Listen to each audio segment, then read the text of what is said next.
हाँ, तो प्यारे बच्चों, हम लोग अब तक पढ़े अव्यय के बारे में, जिसमें पार्ट फर्स्ट में हम लोगों ने पढ़ा था अव्यय एवं उनके भेद, और पार्ट सेकंड में हम लोगों ने पढ़ा क्रिया विशेषण के भेद, जिसमें हमने स्पेशली पढ़ा रीतिवाचक क्रिया विशेषण के उपभेदों के बारे में। पार्ट थर्ड में हम लोगों ने पढ़ा कालवाचक क्रिया विशेषण के बारे में, और अब हम लोग पढ़ने जा रहे हैं पार्ट फोर में स्थानवाचक क्रिया विशेषण के बारे में। इसी प्रकार अगले वीडियो में हम लोग पढ़ेंगे पार्ट 5 में परिमाणवाचक क्रिया विशेषण के बारे में। हम लोग पढ़ रहे हैं स्थानवाचक क्रिया विशेषण के बारे में। इसके बेटा ऐसे क्रिया विशेषण जो क्रिया होने के स्थान का बोध कराते हैं, स्थानवाचक क्रिया विशेषण कहलाते हैं। स्थानवाचक क्रिया विशेषण बेटा दो प्रकार के देखने को मिलते हैं, यानी इसके दो वेद होते हैं। यहाँ दिशा और स्थिति, जहां दिशा का सूचक होता है, ऐसे विकारी शब्द जो दिशा के सूचक होते हैं वो दिशावाचक स्थानवाचक क्रिया विशेषण कहलाते हैं। तो ऐसे अव्यय जो स्थिति सूचक होते हैं, स्थान की स्थिति सूचक होते हैं, वो स्थितिवाचक क्रिया विशेषण कहलाते हैं। तो हमने सीखा स्थानवाचक क्रिया विशेषण के दो उपभेद, जिसमें एक दिशावाचक उपभेद और दूसरा क्या है, स्थितिवाचक। दिशावाचक में क्या होगा बेटा, जैसे यहाँ पर कोई किधर प्रश्न करता है कि कार्य किधर हो रहा है, और उसके उत्तर में आप जो आंसर देते हैं वो अव्यय शब्द आपका दिशावाचक अव्यय कहलाता है। जैसा कि मैं यहाँ पर आपके सामने लेना चाहूंगा, यहाँ पर बेटा एग्जाम्पल देके समझते हैं दिशावाचक अव्यय के बारे में। ठीक है, जहां हमने लिखा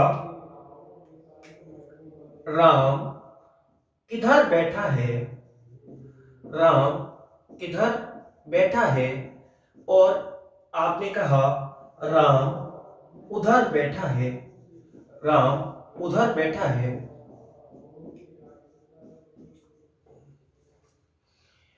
ठीक है, हमने कहा सीता किधर गई है, और हमने कहा कि सीता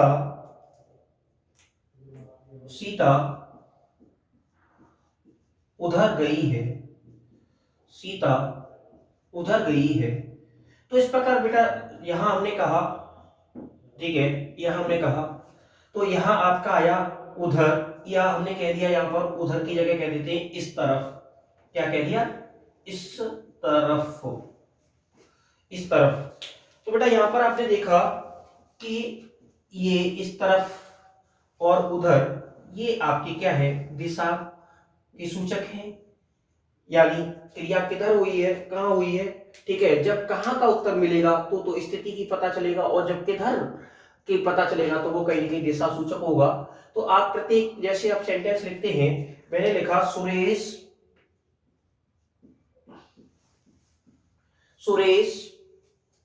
उस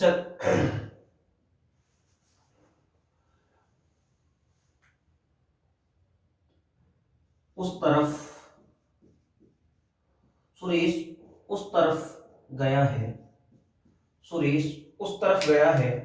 तो यहां पर ये आपका किधर गया है, उस तरफ। तो इस प्रकार आपने देखा कि जिधर उधर इधर चारों ओर, इस तरफ, उस जगह, दाएं बाएं, आर पार, हर तरफ इत्यादि अभिकारी शब्द दिशा सूचक होते हैं, और ये स्थानवाचक क्रिया विशेषण के अंतर्गत आते हैं।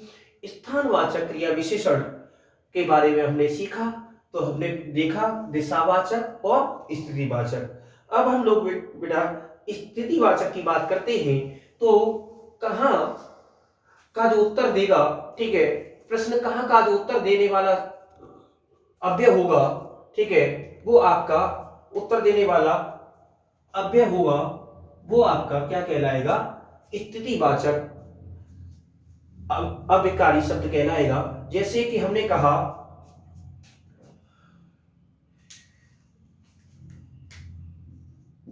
वह सामने बैठी है,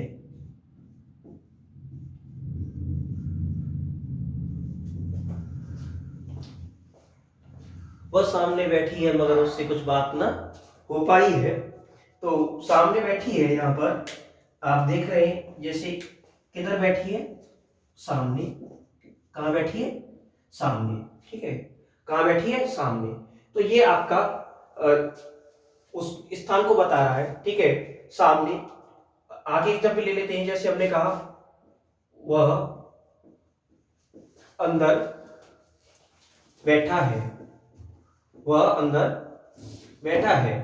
तो यहां पर बेटा आपका अंदर, अंदर क्या है, कहां बैठा है, अंदर।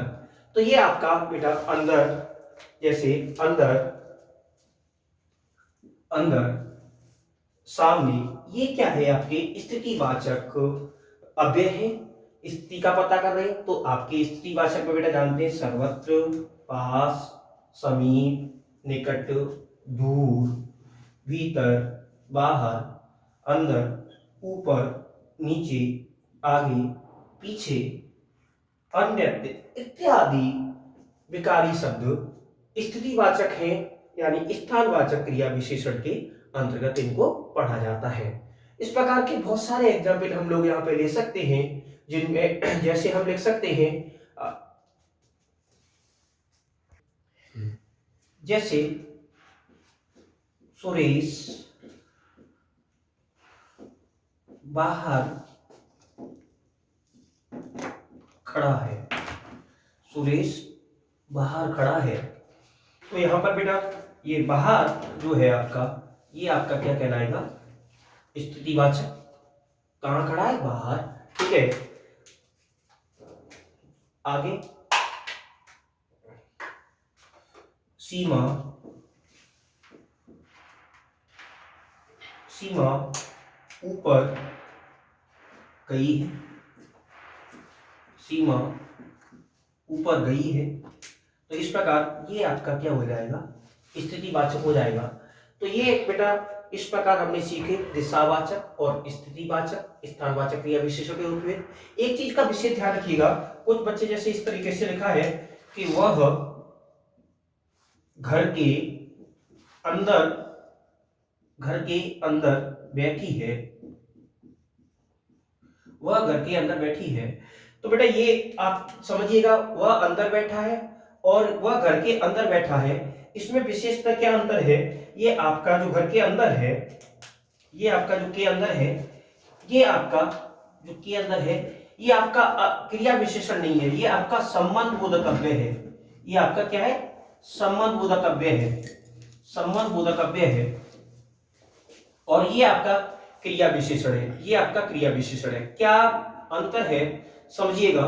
क्रिया विशेषण क्रिया की विशेषता बताता है, संबंध बोधक संज्ञा से संज्ञा की विशेषता बताता है, ना कि क्रिया की विशेषता बताता है। ये क्रिया की विशेषता न बता के घर के अंदर बता रहा है, यानी इसका संबंध के अंदर का घर से है, यानी ये प्रीपोजिशन है, जैसे आप पढ़ते हो इंग्लिश में, यानी संबंध बोधक अव्यय। तो यानी कहीं पर भी अगर मैं ये लिख देता हूं कि सुरेश, सुरेश